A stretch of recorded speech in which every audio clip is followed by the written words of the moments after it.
Eu tô aqui para falar um pouco sobre a agave, sobre algumas coisas que eu aprendi com essa planta, da maneira de cuidar dessas mudas, quem ganhou uma muda, quem comprou uma muda dessas e tem algumas dúvidas, eu vou falar um pouco sobre o jeito de cuidar, como conversar com ela, vamos dizer assim, né? Como perceber se ela tá com alguma praga também pra gente cuidar, como fazer a podagem delas e assim por diante, né? Eu sempre faço questão de falar toda a história dela antes de presentear alguém ou antes de alguém adquirir uma muda, né? Eu tenho também todo documentado esse registro do desenvolvimento dela, e ela era uma planta como uma espada de São Jorge, uma planta ornamental que ficava no chão do nosso jardim aqui de casa. Até que um belo dia a gente foi viajar no final de semana e quando voltou e viu a planta tinha nascido um bulbo enorme aqui no meio. E aí eu fiquei curioso e fui pesquisar, né? Eu achei um aplicativo que a gente tira a foto da planta e esse aplicativo encontra o nome da espécie. Aí descobri que o nome dela oficial é agave americana, mas ela é também chamada de piteira, né? É a planta com que é feita a tequila. E tem muitas espécies dela aqui pelo Brasil, pela América Latina, mas originalmente ela é uma planta do México. E isso tudo são dados que eu encontrei nas minhas pesquisas, né? Se alguém tiver mais informações, aceito aí as informações. Eu não sou biólogo nem nada, né? Eu sou apenas um artista que começou a desenvolver, vamos dizer, um diálogo aí com essa planta. A gente voltou de viagem e viu que tinha esse bulbo enorme, isso foi no começo de 2016. Foi ver o que era, né? E aí falou que ia nascer flores, e falava uma das coisas que me impressionou é que depois da florada, essa planta morre, né? Ela dá as suas flores, cumpre o seu ciclo e depois ela morre. E eu fiquei meio triste assim com isso, né? Mas ainda assim, curti muito todo o ciclo dela. Uma das partes do ciclo foi realmente a florada, e foi uma florada incrível, que foi florindo andar por andar da planta, né? Era realmente flores que chamavam muita atenção, tanto nossa aqui em casa quanto das pessoas que passavam e viam o jardim. E depois que as flores morreram, para nossa surpresa, os mesmos botõezinhos onde tinham nascido flores, nasceram, por incrível que pareça, mudas. No começo eu não sabia, porque pela pesquisa que eu tinha feito, eu tinha visto que as mudas nasciam só junto à raiz. E realmente, muitas mudas nasceram junto à raiz da planta, e eu dei muitas mudas de presente, levei mudas para vários lugares. Fui fazer um trabalho de teatro em Cajamar, numa caverna, e lá tem uma muda. Fui fazer uma vivência no Lar Sagrado Arco-Íris em Ubatuba, e lá tem uma muda que está muito bonita, que já cresceu um bocado. Mas todo o crescimento da planta ele é bem lento. Por exemplo, essa planta ficou no nosso jardim de 4 a 5 anos. E foi aí que nasceu o bulbo verde, né? Cresceu como se fosse uma espada, uma fonte parecia. E passado esse tempo veio a florada, depois vieram as mudas, né? Muitas mudas. Conta aí mais de 300 mudas. E em todo esse tempo eu realmente tive a oportunidade de me relacionar com essa planta, né? E também os trabalhos artísticos que eu estava realizando paralelamente, e em outras coisas também que eu estava aprendendo e estudando, mais voltada à física quântica, aos fatores energéticos. Naturalmente, sem eu querer, assim, sem eu intencionar, eu fui percebendo que eu estava num diálogo com essa planta, né? Aí, como assim? Meu sobrinho me perguntou uma vez, tio Rony, planta fala? Claro que a resposta óbvia é que não, né? A planta não vai falar com a gente como eu estou falando agora, né? Mas eu pergunto para vocês também de volta, um quadro de pintura, ele fala? Uma escultura, ela fala? Melhor ainda, os bebês, eles falam? Né? Então, aí eu estou dando alguns exemplos que são outros tipos de linguagens que não a nossa verbal, né? É claro que um quadro ele conversa com a gente, né? E por mais que seja um quadro abstrato, uma pintura que não imediatamente você veja o que está sendo dito, se você se dissolver ali um tempo, observando, sentindo a linguagem expressa por aquele artista, você vai ver que o quadro está falando sim com você, né? A sensação que o amarelo transmite não é igual a que o azul transmite. Se for um quadro que não tem nenhuma forma, mas predomina a cor azul, ele fala uma coisa diferente, ou ele te dá uma sensação diferente do que um quadro que predomina o vermelho, que predomina o amarelo.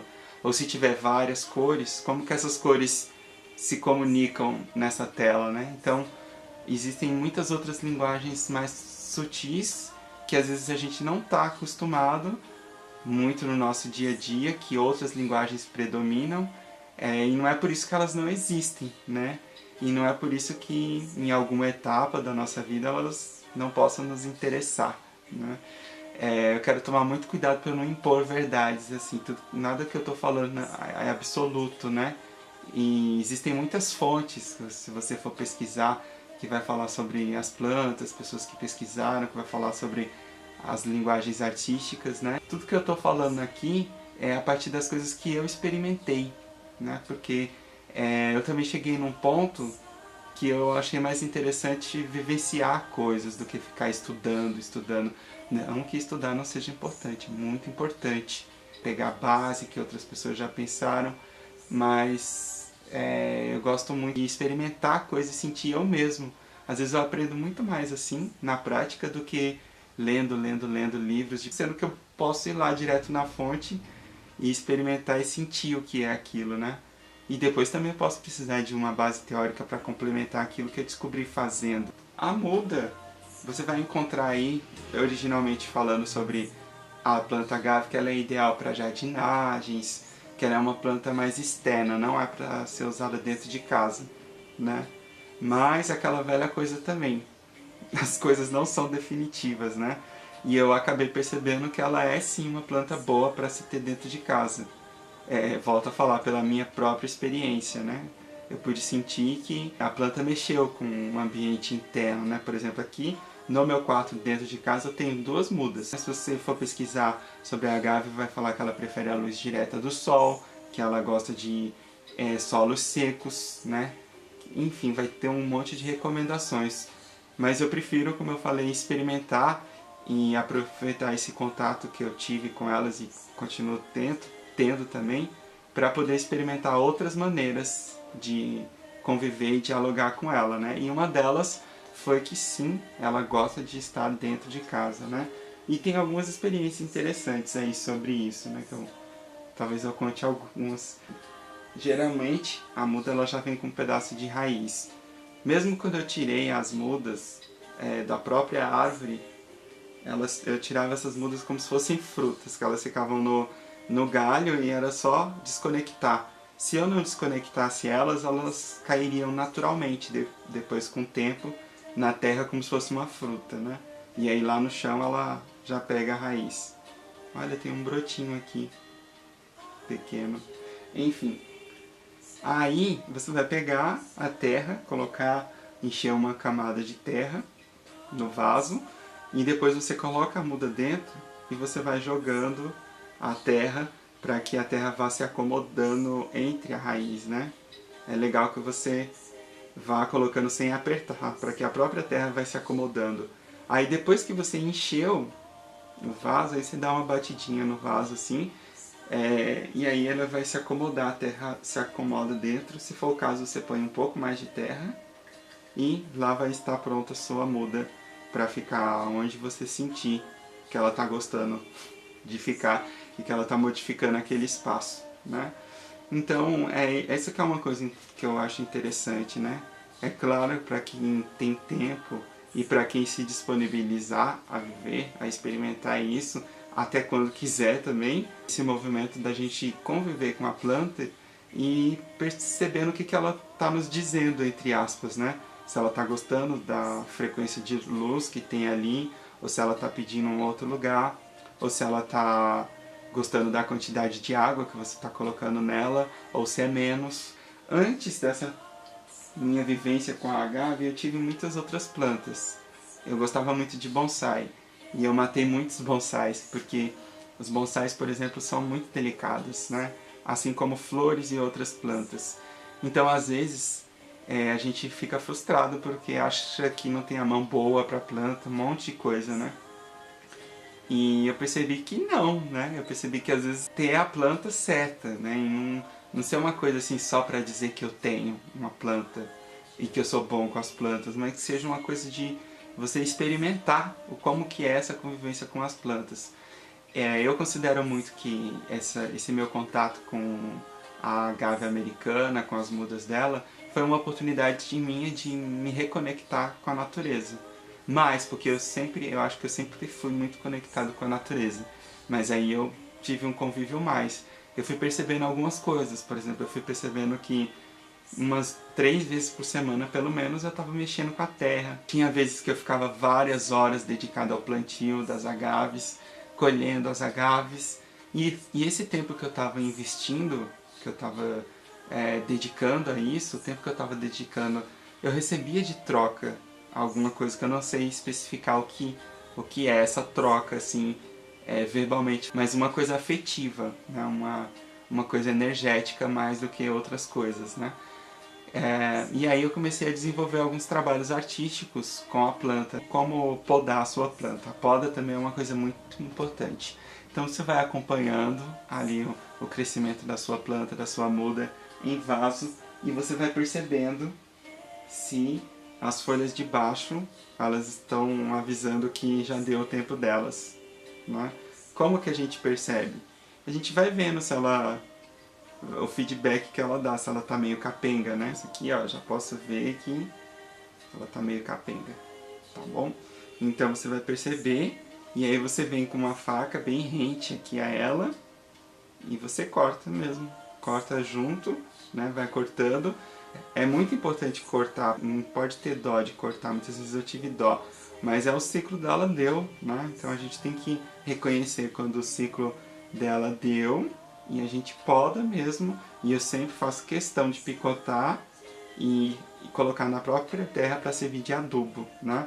Essa coisa da reciclagem da natureza também, que é um outro fator muito importante que lidar com a natureza vai ensinando pra gente, que é essa reciclagem que a natureza faz. Nada é lixo na natureza, né? Tudo é recurso, tudo se transforma, né? Então é um desapego também, não podia ficar apegado só à época das flores, porque vem outra depois e pode ser que as flores voltem, né? Outra coisa que pode acontecer com a sua muda de agave também é ela criar fungos. Poucas acontece isso, né? Como que é o fungo que eu vi? Então o fungo que eu presenciei, o fungo, esse daqui é um fungo que já está morto, tá? Que ele tá pretinho, não sei se você vai conseguir ver bem. Mas ele é assim, ele parece uns bichinhos bem pequenininhos. Ele fica verdinho, claro, da cor da agave. E ele se prolifera muito. Como tratar? Eu pesquisei, eu encontrei duas formas, né? As formas naturais é com vinagre. Então você mistura vinagre num esborrifador como esse aqui. Mistura vinagre nele. E aí você vai esborrifar lá na sua planta. E se você conhecer outras maneiras também de matar esses fungos, você pode me avisar, pode postar aqui que eu vou adorar. Esborrifar vinagre com água, tabaco com água. E uma última forma, inseticida. Não é a mais indicada, claro, né? Ela pode dar formigas também, talvez porque ela é muito doce, né? Não sei. E dá formigas, muitas formigas. Então, tentar o vinagre. Se não funcionar, inseticida. Inseticida desse que você usa em casa. Sabe aquele que fala que é terrível contra os insetos? Contra os insetos. Diz que não mata a planta. Eu confirmei, não mata mesmo a planta. Joga, chacoalha ele para misturar lá dentro e espirra bem de longe para abranger a maior área possível da planta. Tiro e queda. Mas prefiro a opção natural, que é a água com vinagre ou a água com tabaco, né? Mais fácil, também mais barato e mais saudável.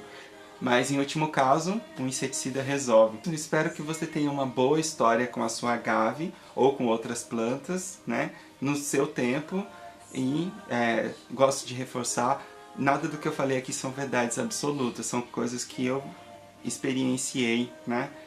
Pode ser que com você não seja igual, mas eu desejo que você tenha uma reconexão com a natureza.